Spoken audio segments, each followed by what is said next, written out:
Di era distraksi sosial media dan kehadiran AI atau bahkan AGI atau yang terbaru adalah Agent AI, kita memerlukan fokus yang begitu mendalam.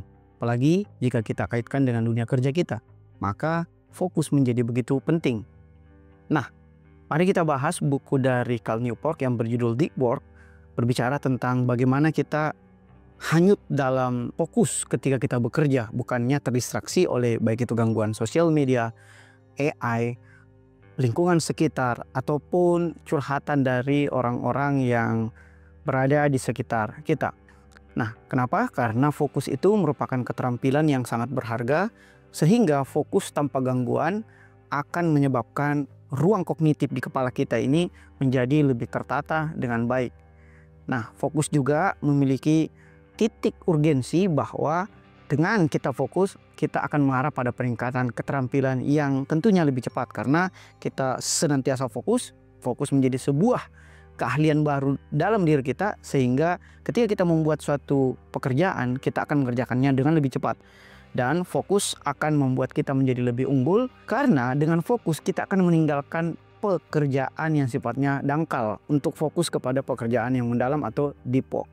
Nah, deep work itu sendiri merupakan sebuah sintesa dari deep di satu sisi dan kemudian work di sisi yang lain, atau bagaimana ketika kita bekerja kita berada dalam kondisi flow, atau seperti yang dikatakan oleh Mihaly, flow itu adalah ketika kita betul-betul khusyuk dalam melakukan pekerjaan tertentu. Nah, konsentrasi itu ditandai dengan adanya bebas gangguan, dan kemudian kognitif kita tentunya bisa bekerja dengan kemampuan hingga batas-batas tertentu, dan output dari deep work tentunya akan menciptakan nilai baru yang sulit ditiru. Kenapa? Karena ketika kita khusyuk atau flow dalam bekerja, maka nilai baru dalam pekerjaan kita itu akan sangat sulit ditiru. Misalnya ketika kita membuat buku atau membuat jurnal, ketika kita fokus memiliki deep work dalam pekerjaan tersebut, maka buku kita akan sangat sulit ditiru, novelty yang kita akan buat akan sulit ditiru, begitupun dengan jurnal dan karya-karya ilmiah lainnya. Nah, di sisi seberangnya adalah pekerjaan dangkal. Adapun karakteristik dari pekerjaan dangkal adalah tentunya tugasnya sifatnya logistik dan tentu tidak menuntut pekerjaan yang memiliki kognitif yang mendalam. Misalnya ketika pekerjaan-pekerjaan psikomotorik itu masih berkutat di pekerjaan kita, menyuruh kita untuk print atau membuat undangan atau tugas-tugas yang sifatnya psikomotorik lainnya yang menghambat tentunya deep work kita. Nah, adapun pelaksanaan dari pekerjaan dangkal atau shallow work ini sering dilakukan sambil terganggu. Artinya terlalu banyak distraksi ketika kita melakukan pekerjaan dangkal. Sementara hasilnya atau outputnya tentunya tidak menciptakan suatu nilai yang baru, sehingga gampang ditiru atau direplikasi oleh orang lain maupun oleh AI. Nah, hipotesis sendiri dari deep work adalah satu, dia langka karena sangat sulit ditiru. Yang kedua, dia berharga karena bernilai dikarenakan fokus yang kita lakukan ketika melakukan pekerjaan tersebut, dan tentu hasil pekerjaannya akan terus berkembang. Nah, inilah yang tentu akan meningkatkan taraf ekonomi dari karya yang kita susun berdasarkan deep work. Nah, nilai deep work sendiri tentunya memerlukan sesuatu yang kita sebut sebagai pekerjaan yang sulit. Kenapa? Karena pekerjaan-pekerjaan yang membutuhkan deep work itu tentu kita lakukan dengan sulit ketika pertama kali. Tetapi ketika kita melakukan habituasi atau pembiasaan terhadap pekerjaan tersebut, kita akan hanyut di dalamnya dan hal sulit itu beransur-ansur menjadi hal mudah.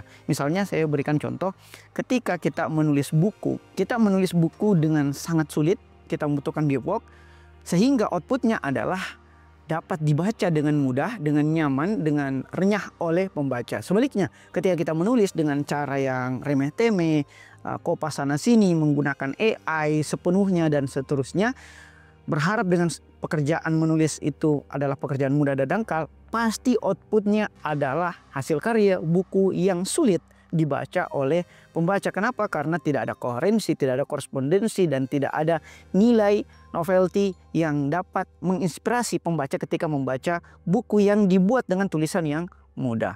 Nah, inilah yang kemudian disebut sebagai nilai dari deep work. Nah, selain deep work itu memiliki nilai yang sangat tinggi karena ia sulit ditiru, deep work juga memiliki apa yang kemudian disebut sebagai pekerjaan yang rare atau pekerjaan yang langka. Kenapa? Karena tantangan dari deep work itu sulit dilakukan sehingga hanya sedikit orang yang mau melakukan pekerjaan-pekerjaan deep work. Let's say kita ambil contoh menulis buku. Sedikit orang ingin menulis buku. Lebih banyak orang ingin menulis misalnya let's say katakanlah novel non-fiksi yang sifatnya fiksi, atau membuat opini, atau bahkan membuat status di sosial media. Kenapa? Karena ketika kita membuat buku itu jauh lebih sulit dibandingkan menulis lainnya. Bahkan kalau kita masuk ke dalam buku, ada juga tangga hierarkinya dalam membuat buku yang memiliki novelty, yang bernilai Q40 yaitu buku referensi, tentunya lebih sulit daripada membuat sekadar modul atau membuat buku bahan ajar. Nah, yang perlu digarisbawahi di sini juga terjadi kesalahpahaman atau miskonsepsi terkait apa itu deep work, bahwa kesibukan atau ketika kita aktif secara terus-menerus di suatu pekerjaan tertentu berarti kita deep work. Belum tentu.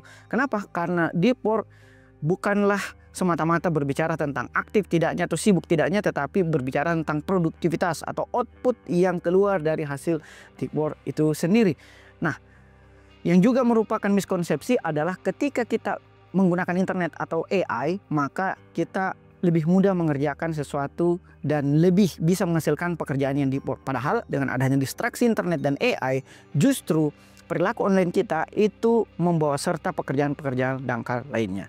Nah, adapun makna deep work adalah membuat syaraf-syaraf di neuron kita akan lebih fokus karena akan mengabaikan hal-hal yang negatif. Kita fokus kepada pekerjaan-pekerjaan yang deep work. Misalnya ketika saya menulis, tentu saya akan mengabaikan seluruh lini masa di sosial media saya, baik itu di Instagram, di YouTube, di WA dan sebagainya. Kenapa? Karena saya fokus kepada membuat buku dan mengabaikan hal-hal negatif atau hal-hal yang sifatnya remeh-temeh. Kecuali misalnya informasi yang ada di WA itu adalah informasi yang lebih penting daripada ketika saya menulis buku. Adapun dampak psikologisnya, tentu kita akan mengalami keadaan mengalir atau keadaan khusyuk, keadaan yang sangat-sangat terinspirasi dengan pekerjaan kita. Sementara pada aspek filosofis kita akan menemukan makna dalam membuat suatu karya atau kerajinan.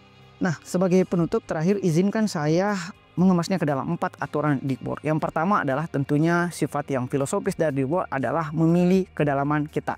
Misalnya kita menganggap bahwa deep work tersebut adalah ritual yang kita lakukan sehari-hari. Misalnya saya sebagai dosen, tentunya ritual yang paling wajib saya lakukan selain mengajar tentunya adalah menulis atau meneliti. Kenapa? Karena apa yang saya ingin ajarkan kalau saya belum menulis atau meneliti. Dan ketika saya ingin menulis meneliti, tentu ritual saya adalah membaca, dan kemudian ritual terdasarnya adalah berpikir kritis untuk menemukan problem solving yang baru di tengah-tengah masyarakat. Nah, adapun aturan yang kedua dari deep work adalah rangkul kebosanan itu sendiri. Saya mengambil contoh analogi adalah ketika kita bermain di arum jeram, pasti sangat mengasihkan, sangat-sangat menentang. Tetapi itulah pekerjaan dangkal, itulah perairan yang dangkal yang membuat kita mungkin happy-happy, senang-senang di waktu jangka pendek, tetapi kita tidak kemana-mana dengan arum jeram tersebut, hanya menghasilkan have fun semata.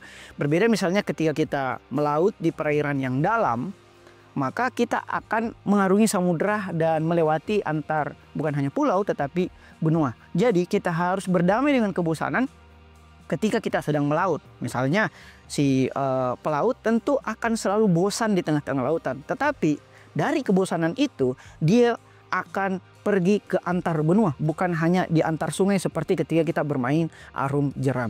Sehingga kita harus melatih otak kita untuk mengurangi ketergantungan terhadap kebaruan. It's never mind jika kita ketinggalan berita informasi yang sifatnya remeh-temeh, misalnya informasi di sosial media, apa yang viral, apa yang trending dan sebagainya. Jangan sampai kita terjerembab apa yang oleh Patrick M. Guinness disebut sebagai FOMO atau Fear of Missing Out. Itu juga sudah kami resensi di YouTube resensi yang berjudul sama, FOMO dari Patrick M. Guinness. Nah, tenggat waktu dari merangkul kebosanan itu kita harus tetapkan bahwa kita tidak boleh ambisius ingin buru-buru cepat menyelesaikan pekerjaan deep work kita. Karena ketika kita mau merangkul kebosanan, itu seperti meditasi yang sifatnya produktif. Kita harus fokus pada masalah saat kita istirahat. Dan aturan yang ketiga adalah keluar dari media sosial kita.